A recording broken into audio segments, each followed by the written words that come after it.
want to begin this video by asking you to think about the last presentation that you sat through that genuinely moved you. Not one that informed you, not one that updated you, or one that actually moved something inside of you, that made you want to act, that made you feel like the person that's in front of the room sees you, is speaking directly to you, something that you've been carrying for a while, and the person just found the words, articulated them in such a way that it just hits you and pierces you. Now think about how quickly you knew it was going to be that experience, how you felt, this is really for me, man, this is going to be good. I'm willing to bet it took less than 60 seconds. The start, the hook, boom, and you're like, whoa. And I am equally willing to bet that the last presentation that you sat through that made you quietly check your phone and for the first time, and then you just were asking yourself, do I really need to be there? This happens in about 60 seconds. You see, the 60-second window is not a public speaking concept.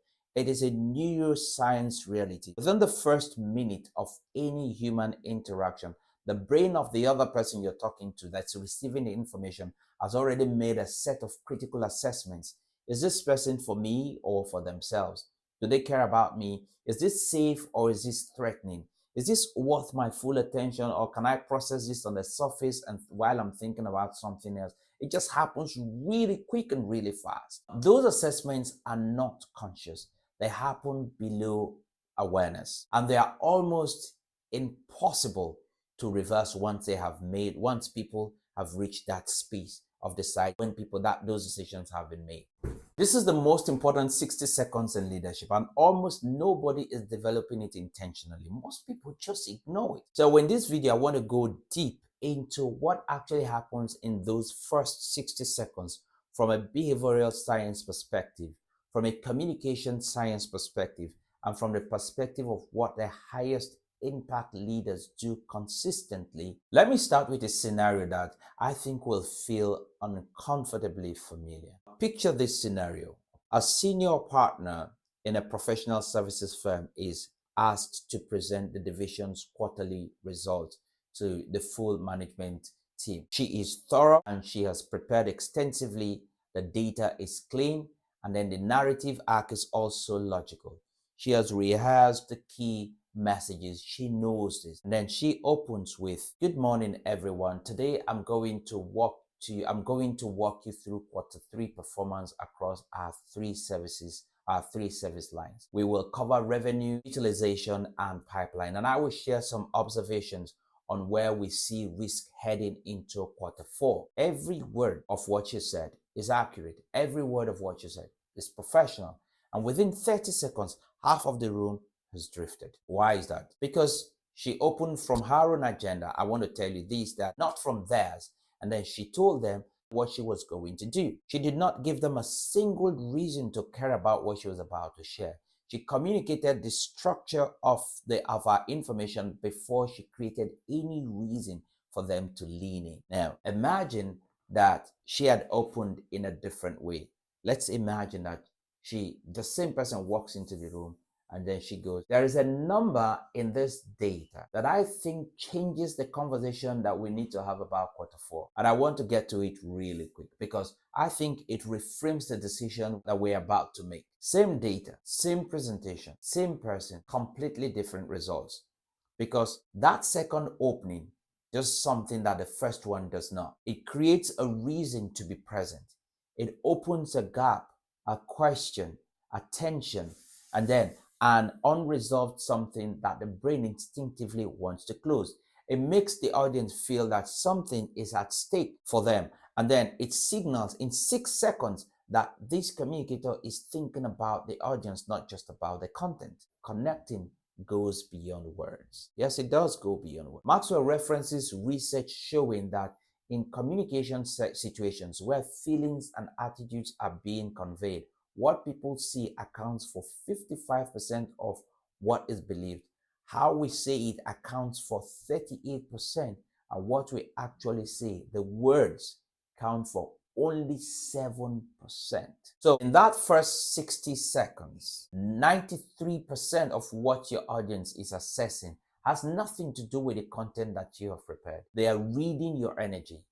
They are reading your posture. They are reading whether your eyes are scanning the room with genuine interest or looking past the people towards the slides. Are you focused on the slides or on the people? They are reading whether you seem glad to be there or whether you seem like someone who has something that needs to be delivered and you just want to deliver it and go away. They want to know that you're there in the room with them. Lutais identifies something that he calls the attitudinal balance scale, the accumulated weight of all the beliefs of a person that the person holds about themselves in any given context. And the context of presenting, communicating, or leading a room, most leaders are carrying years of accumulated self-talk on that scale. For some, it tilts towards confidence. For many more, and I would argue this is one of the most under-acknowledged realities in senior leadership, it tilts towards a version of, I need to be thorough, I need to be credible, I need to demonstrate that I know what I'm talking about. People don't care what about.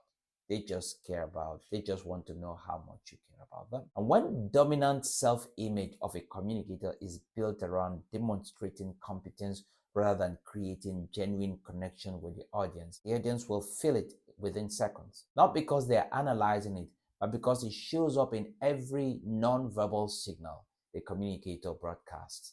The eyes that check the slides rather than the room, the voice that drops into briefing mode rather than opening with energy, the body that positions itself behind the lectern or a table rather than towards the people. All of these things are non-verbal signals that people pick up pretty quick. Every one of those choices is a product of wiring, and it's not intention. That's why people do it, sometimes even without knowing. But here's the good news, and this is the core of what I'm sharing in this video, and that's that the wiring can be changed, and it can be changed deliberately, systematically. Starting with 60 seconds that matters most today, it can be changed. So here is what the research on behavioral style adaptation tells us about this specific. That every person in your audience, whenever you have to speak as a leader, is arriving at your communication with a dominant processing style.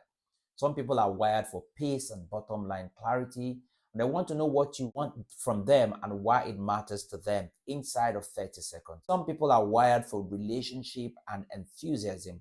They need to feel that you are present with them, not just delivering at them. Before they will engage with the substance, they need to know that you're present there. Some are wired for context and stability. They need to feel that you understand the environment and that they are operating in that environment and you understand it even before they want to trust you, and they want to ensure that you are with them. And some people are wired for precision and evidence. They are already quietly stress testing your data before you have finished your first sentence. So you have these different people with different styles in the room.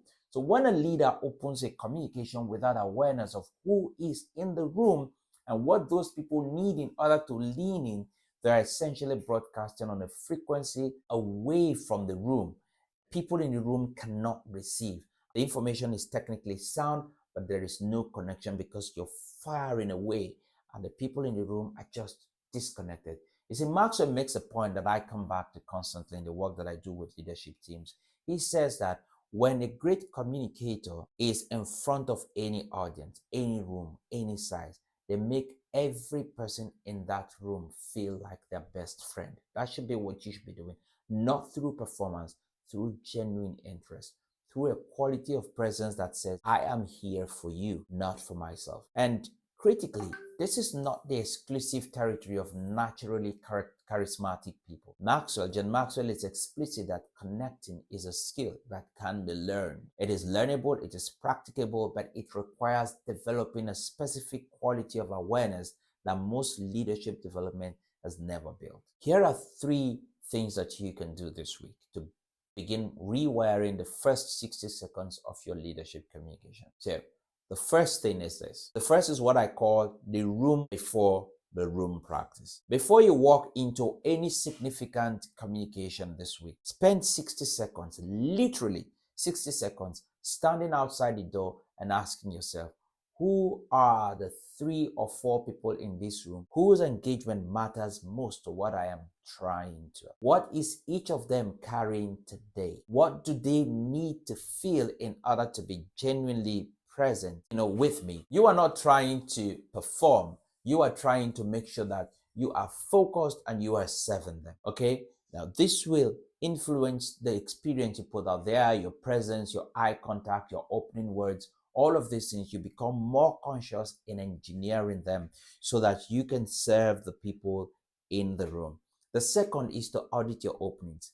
Take the last 3 communications that you led, team meetings, maybe briefings, maybe presentations, and then honestly assess them. Did you open from your agenda or from the agenda of other people, the people in the room? Did you create a reason to care before you deliver the content? If you open with today, we are going to cover, or I want to give you an update on, you open from your agenda. That's what it means. But this week, rewriting the opening of your next significant communication so that the first thing that you say creates a question, attention, that pulls people to you, a human acknowledgement that makes the audience feel that there's something in it for them, because everybody wants to know what's in it for them. The third is to choose one person in your most important upcoming interaction and make a deliberate decision to connect with them before you begin. Not pleasantry, not small talk, one genuine specific observation or question that demonstrates that you have been paying attention to their words. That 30-second investment will change the quality of every minute that follows. So I've given you 3 things you need to do that will be helpful to you. Because understand that the 60 seconds at the start of your next leadership communication will either build connection or it will erode it. There is no neutral ground. Okay, you're either building connection or you're eroding it. And what I want you to ask yourself before you close this video is this: in the higher stakes communication that you have coming up in the next week, next 2 weeks, next 3 weeks, are you preparing your content or are you preparing? Because those are 2 completely different things, different kinds of prep. And only one of them will determine whether the room moves when you need it to or whether nothing is going to happen. So here's what I need you to do. Comment below and tell me, what is the communication environment where you find it hardest to connect? Is it a board presentation? Is it a difficult one-to-one? Or is it a team that has had too many messages and they've stopped listening? Tell me the context, because that's where we go deeper. Your next conversation might be the one to change your career or change your leadership style. My name is Stallone-Obaraemi, and my sincere desire for you, my friend, is that you go on succeeding by becoming a better version of yourself. And bye for now.